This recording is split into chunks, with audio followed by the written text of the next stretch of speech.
Stefan రాళ్లతో కొట్టి చంపుతున్నారట. ಆದ್ರೆ ಒಂದು ದಿನ ಸ್ಟೆಫನನ್ನು ಕಲ್ಲು ಮೇಲೆ ಹೊಡೆದು ಕೊಲ್ಲುತ್ತಿದ್ರಂತೆ. ఎప్పుడైతే ఆయన రాళ్లతో కొట్టడం చంపడం ప్రారంభించారో, ಯಾವಾಗ ಕಲ್ಲುಗಳನ್ನು ಎಸೆದು ಆತನು ಕೊಲ್ಲಲು ಪ್ರಾರಂಭಿಸಿದರು, ఆయన ఏం దర్శనం చూశాడు? ಯಾವ ದರ್ಶನವನ್ನು ಆತನು ನೋಡಿದ? ఆకాశం తెరవబడి పరలోకాన్ని చూస్తున్నాడు ఆయన. ಆಕಾಶವು ತೆರೆಯಲ್ಪಟ್ಟು ಪರಲೋಕವನ್ನು ಆತನು ನೋಡುತ್ತಾನೆ. హల్లెలూయా. హల్లెలూయా. అలాంటి దర్శనాలు కలిగి మనం జీవిస్తున్నామా? ಅಂತ ದರ್ಶನ ಹೊಂದಿ ನಾವು ಜೀವಿಸುತ್ತಾ ಇದ್ದೇವಾ? పరలోకానికి సమీపంగా జీవిస్తున్నామా? ಪರಲೋಕಕ್ಕೆ ಸಮೀಪಸ್ಥರಾಗಿ ಜೀವಿಸುತ್ತಾ ಇದ್ದೇವಾ? ఏ రోజు మన అంతమో మనకు తెలియదు. ಯಾವ ದಿನ ನಮ್ಮೊಂದು ಅಂತ್ಯವು ನಮಗೆ ಗೊತ್ತಿಲ್ಲ. ఏ రోజు మనం చనిపోతామో తెలియదు. ಯಾವ ದಿನ ನಾವು ಸತ್ತು ಹೋಗುತ್ತೇವೋ ಗೊತ್ತಿಲ್ಲ. ఈ భూలోకంలో ఉన్నంత వరకు మనం ఆలోచన చేయాల్సింది ఒకటే, ಈ ಭೂಲೋಕದಲ್ಲಿ ಇರುವಾಗ ನಾವು ಆಲೋಚನೆ ಮಾಡಬೇಕಾದದ್ದು ಒಂದೇ, పరలోకానికి వెళ్తామా లేదా నరకానికి వెళ్తామా?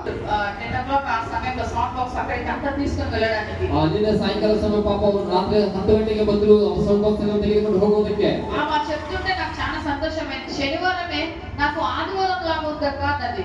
ಆ ಶನಿವಾರ ದಿನವೇ ನಮಗೆ ಭಾನುವಾರದ ರೀತಿಯಾಗಿದೆ ಎಂಬುದಾಗಿ. అంటే ఆమె ఉదయాన్నే లేస్తుంటేనే ఎవరైతే ఆమె కనపడ పొద్దు నుండి రాత్రి వరకు ఆమె సాక్ష్యం పంచుకోవడం, దేవుని గురించి సువార్తను ప్రకటించడం చేసి, ಆ ಉದಯ ಕಾಲ ಸಮಯದಿಂದ ಸಾಯಂಕಾಲವರೆಗೂ ಕೂಡ ರಾತ್ರಿ ಕಾಲ ಸಮಯದವರೆಗೂ ಕೂಡ ದೇವರ ಒಂದು ಸಾಕ್ಷ್ಯವನ್ನು ಹಂಚಿಕೊಳ್ಳುವ ದೇವರ ಒಂದು ಪ್ರಕಟಣೆ ಮಾಡ್ತಾ ಇದ್ರು. హల్లెలూయా. హల్లెలూయా. నువ్వు నేను ఏం చేస్తున్నా? ನೀನು ಮತ್ತು ನಾನು ಏನ್ ಮಾಡ್ತಾ ಇದ್ದೇವೆ? మన కుటుంబాన్ని పరలోక రాజ్యానికి సమీపంగా తీసుకొని వెళ్తున్నావా? ಪರಲೋಕ ರಾಜ್ಯಕ್ಕೆ ನಮ್ಮ ಕುಟುಂಬದ ಸಮೀಪರಾಗಿ ತೆಗೆದುಕೊಂಡು ಹೋಗ್ತಾ ಇದ್ದೇವಾ? లేదా నరకానికి పోతున్నావా? చాప్టర్ 10:28 చూద్దామా? 10 ಮತ್ತು 28 ನೋಡೋಣವಾ? 10:28. ఈ యొక్క సిచువేషన్, ఈ యొక్క జనరేషన్ లో ఏముందంటే ఎవ్వరికి భయపడరు. ಈ ಒಂದು ಜನಮಾನದಲ್ಲಿ ಏನಿದೆ ಯಾರಿಗೂ ಕೂಡ ಹೆದರುವುದಿಲ್ಲ. ఎవ్వరికి భయపడరు. ಅವರು ಯಾರಿಗೂ ಕೂಡ ಹೆದರುವುದಿಲ್ಲ. చిన్న పిల్లలైనా పెద్దలైనా ఎవరికి భయపడరు. ಅವರು ಚಿಕ್ಕ ಮಕ್ಕಳಾಗಲಿ ದೊಡ್ಡವರಾಗಲಿ ಯಾರಿಗೂ ಕೂಡ ಹೆದರುವುದಿಲ್ಲ కదా. ఒక మాట ఏమన్నా ఇది వద్దురా అంటే ఏమంటారు? నీకెందుకు అంటారు.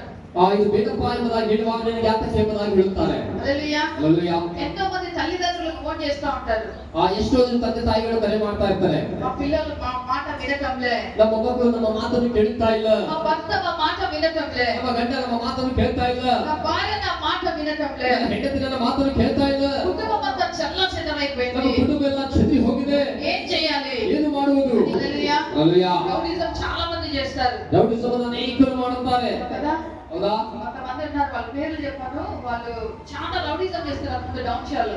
ಕೆಲವು ಹೆಸರುಗಳನ್ನ ಹೇಳುವುದಿಲ್ಲ, ಅವರು ತುಂಬಾ ಒಂದು ರೌಡಿಸಂ ಮಾಡ್ತಾ ಇದ್ರು ಡೌನ್ ಶಾದಲ್ಲಿ. ఎవరికి భయపడే వాళ్ళు కాదు. ಅವರು ಯಾರು ಕೂಡ ಹೆದರ್ತಾ ಇರಲಿಲ್ಲ. వాళ్ళ పేరంటేనే భయం అందరికి. ಅವರ ಹೆಸರಂದ್ರೆ ಅನೇಕರಿಗೆ ಹೆದರಿಕೆ. అంత రౌడీజం చేసేవాళ్ళు. ಅಷ್ಟೆಲ್ಲ ರೌಡಿಸಂ ಮಾಡ್ತಾ ಇದ್ರು. ఎంతమంది అయితే రౌడీజం చేస్తున్నారో ఆ ఫ్యామిలీలో అంతమంది ఒక్కొక్కరుగా హఠాత్తుగా మరణించారు. ಎಷ್ಟೆಲ್ಲ ರೌಡಿಸಂ ಮಾಡ್ತಿದ್ರು ಅವರ ಕುಟುಂಬದವರೆಲ್ಲರೂ ಕೂಡ ಹಠಾತ್ತಾಗಿ ಮರಣಿಸಿದ್ರು. హల్లెలూయా. ಹಲ್ಲೆಲೂಯಾ. ప్రేమైన దేవుని బిడ్డలారా, ಪ್ರಿಯವಾದ ದೇವರ ಮಕ್ಕಳೇ, మనం ఈ భూలోకంలో జీవిస్తున్నాము అంటే ನಾವು ಈ ಭೂಲೋಕದಲ್ಲಿ ಜೀವಿಸುತ್ತಾ ಇದ್ದೇವೆ ಅಂದರೆ కేవలము దేవుడు మనకిచ్చిన భిక్ష.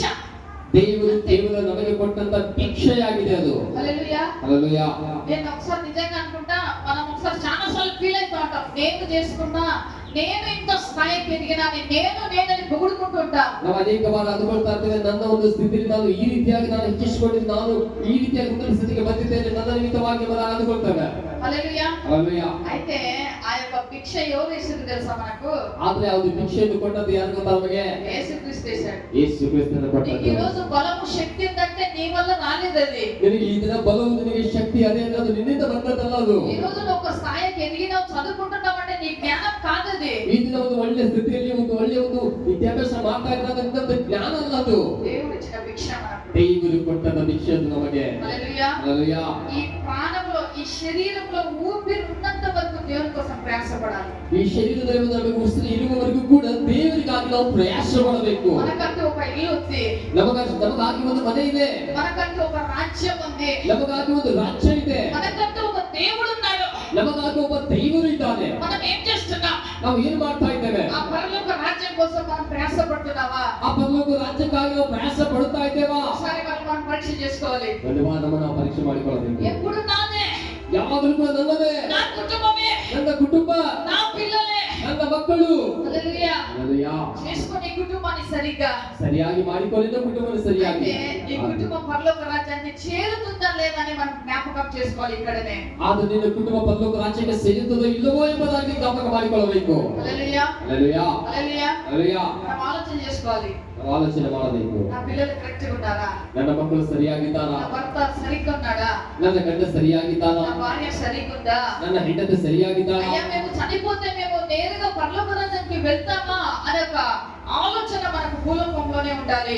ನಾವು ಸತ್ತು ಹೋದರೆ ಪರಲೋಕ ರಾಜ್ಯಕ್ಕೆ ಹೋಗುತ್ತೇವಾ ಎಂಬುದಾಗಿ ಒಂದು ಆಲೋಚನೆ ನಮಗಿರಬೇಕು. కొంతమంది ఏమనుకుంటారంటే పరలోకం ఎవరు చూసిండ్రే నరకం ఎవరు చూసిండ్రే అనుకుంటారు. ಕೆಲವು ಜನರು ಏನಂದುಕೊಳ್ಳುತ್ತಾರೆ, ಪರಲೋಕವನ್ನು ಯಾರು ನೋಡಿದ್ದಾರೆ, ನರಕವನ್ನು ಯಾರು ನೋಡಿದ್ದಾರೆ ಎಂಬುದಾಗಿ ಅಂದುಕೊಳ್ಳುತ್ತಾರೆ. చాలా మంది సైంటిస్టులు కూడా కనిపెట్టారు నరకం ఉంది అని. ಅನೇಕವಾದ ಒಂದು ಜ್ಞಾನಿಗಳು ಕಂಡುಹಿಡಿದಿದ್ದಾರೆ, ನರಕವು ಕೂಡ ಇದೆ ಎಂಬುದಾಗಿ. హల్లెలూయా. ಹల్లೆಲೂಯಾ.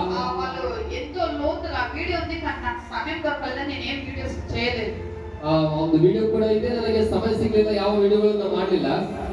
వాళ్ళు లోతుగా దువ్వి ఒక కెమెరాను మైక్రోఫోన్ కిందికి ఇచ్చారంట. ಅವರು ಆಳವಾಗಿ ಅಗೆದು ಅದರಲ್ಲಿ ಒಂದು ಕ್ಯಾಮೆರಾ ಮತ್ತು ಮೈಕ್ರೋಫೋನ್ ತೆಗೆದುಬಿಟ್ಟಿರುತ್ತೆ. వాళ్ళు బయటికి ఆ స్వరాలు కేకలు వేస్తున్నారంట. లోపల నుండి ఆ స్వరాలు కేకల మళ్ళీ అధికమైన వేడి బయటికి వస్తుందంట. ಅವರು ಕೂಗಿಕೊಳ್ತಾ ಇದ್ದಂತೆ ಒಂದು ಅಧಿಕವಾದಂತ ತಾಪ ಮೇಲೆ ಬರ್ತಾ ಇದ್ದದ್ದು. హల్లెలూయా. ಹಲ್ಲೆಲೂಯಾ. నరకం మంచిదంటారా పరలోకం మంచిదంటారా? ಪರಲೋಕ ಒಳ್ಳೆಯದಾ ಅಥವಾ ನರಕ ಒಳ್ಳೆಯದಾ? ನಮಗೆ మనం ఏమంటామంటే మాటల్లో పరలోకమే మంచిదంటాం. ನಾವು ಮಾತುಗಳು ಹೇಳ್ತೇವೆ, ನಮಗೆ ಪರಲೋಕವೇ ಒಳ್ಳೆಯದು. అయితే చేసేదాన్ని నరకం పనులే. ಆದ್ರೆ ನಾವು ಮಾಡುವ ಕಾರ್ಯಗಳೆಲ್ಲೂ ಕೂಡ ನರಕಕ್ಕೆ ಹೋಗುವಂತ ಕಾರ್ಯಗಳೇ. హల్లెలూయా. ಹೌದಾ? ఏ రోజు మన అంతమో తెలియదు, మరలా చెప్తున్నా, ಯಾವ ದಿನ ನಮ್ಮ ಅಂತ ಗೊತ್ತಿಲ್ಲ, ಮತ್ತೆ అది ಗೊತ್ತಾಗಿದೆ. నాదైనా మీదైనా ಅದು ನನ್ನದಾಗಲಿ ನಿಮ್ಮದಾಗಲಿ. మనం చనిపోతే నేరుగా దేవదూతలు మన దగ్గరికి రావాలి, దేవుని దగ్గరికి తీసుకొని వెళ్ళాలి. ನಾವು ಸತ್ತು ಹೋದ್ರೆ ನೇರವಾಗಿ ದೇವದೂತರು ನಮ್ಮ ಬಳಿಗೆ ಬರಬೇಕು, ಪರಲೋಕಕ್ಕೆ ಕೊಂಡೊಯ್ಯಬೇಕು. హల్లెలూయా. ಹಲ್ಲೆಲೂಯಾ. రెండోదిగా ಎರಡನೇದಾಗಿ నీ ఆత్మీయ జీవితం దేనిపైన ఆధారపడింది? ನಿಮ್ಮದು ಆತ್ಮೀಯ